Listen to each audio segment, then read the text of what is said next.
Hey guys, welcome back to the channel. Have you ever wondered how to fix a leak in your hot water tank on your Airstream? Well, stay tuned.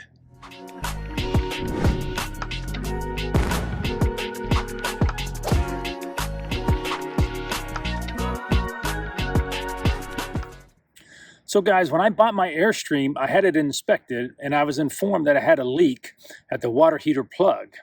In this video, I want to show you how to replace the water heater plug and stop the leak with just a few parts in about 10 minutes of time. I had previously recorded these repairs, but I wanted to share them with you now because these are simple steps that any Airstream owner can make. So let's get after it. Okay, so as you can see, this is the bay door that goes to the hot water tank. Simple enough, you just got to open it up. You know, and as you can see where the hot water tank sits. Hasn't been run in several weeks since our last camping trip.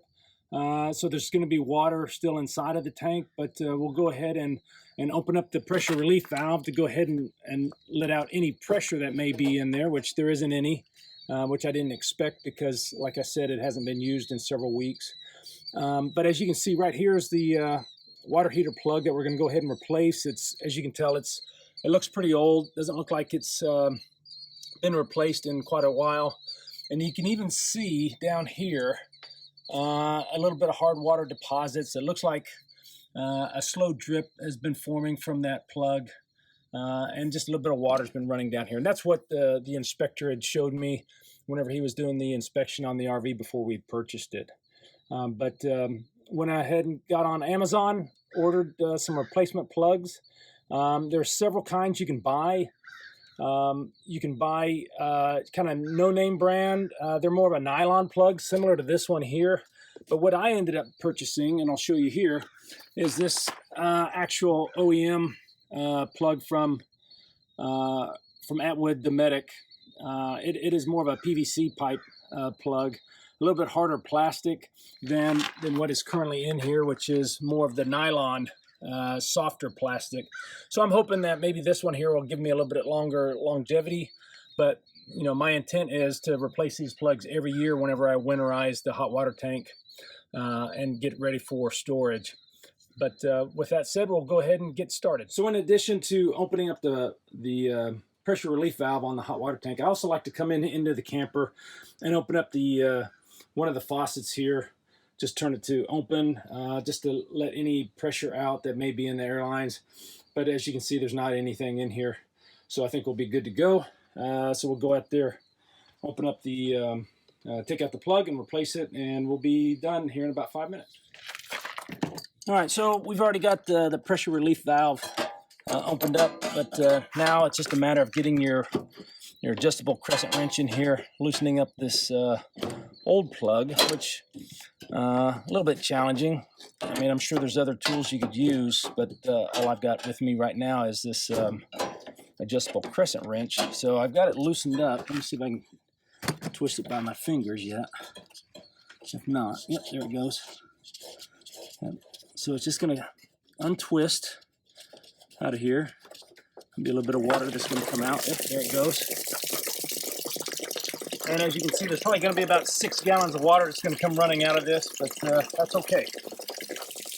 So as that water's finishing draining out, you can look at this old plug here. I'll get over here where it's a little easier to see. But you can see, I mean, it's been in there for quite a while. Got a lot of corrosion and so forth on it. And it just started to leak. So we'll go ahead and replace this. As you can see, they didn't put any Teflon tape on it, which I think is probably another reason why I was having some drips around there. But we got the new plug. We'll put some Teflon tape on there, tighten it up, and we'll be ready to go as soon as this is finished draining. Okay, so I got my Teflon tape here, and I got my new plug. This should be a relatively simple, straightforward application. Try to keep it centered as best I can, so I can get a good seal on those threads to keep them from leaking. And yep, just keep going it around a couple of times, and it'll seal up those threads, and then should not have any more water leaks. So hopefully you guys are seeing how I'm doing this. kind of hard filming and working at the same time, but there you go. Simple enough. Just get your tape on there, get your threads all covered up, and then just a matter of now it's time to reinstall. So if you look up here where I took out the old plug, you can see there's quite a bit of just sediment and everything up around those threads where that plug goes. So what I'm going to do is I've got this battery terminal brush that I'm going to use. I'm going to put up in there just to kind of wire brush some of those threads clean. So hopefully I can get a little bit better seal with the new plug with the Teflon tape. So once you get it in there, just kind of spin it around a little bit, kind of in and out.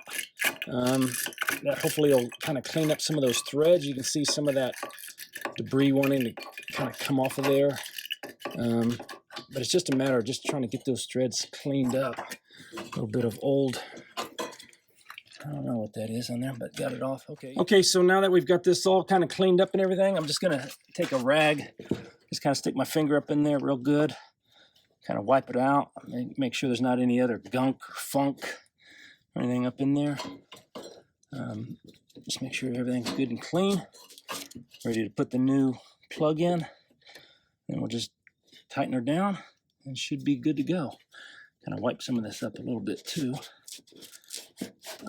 Unfortunately, I won't be able to test it to see if it's leaking right now because out here in the storage yard, I don't have any access to water. But we are going to go camping in a couple of weeks. So whenever I take it out then, and I get it hooked back up, we'll be able to test it out again. Okay, come back around here.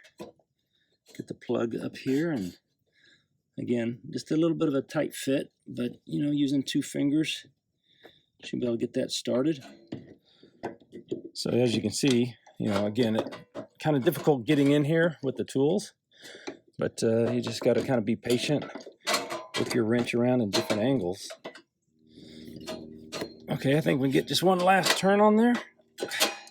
Let me see, just get it in there good and snug. Okay, that's it. So it's good back in there, all good and tight. Shouldn't have any more leaks coming out, and then we'll see how everything goes next time we take it out camping. But other than that, guys, that's really it. Hey guys, so thanks for watching. Hopefully you found this video helpful. If you haven't already done so, please consider subscribing and giving us a big thumbs up if you like this video. If you didn't, give me a thumbs down. Tell me what I can do better. Please leave any comments or questions in the comment section below, and we'll see you down the road.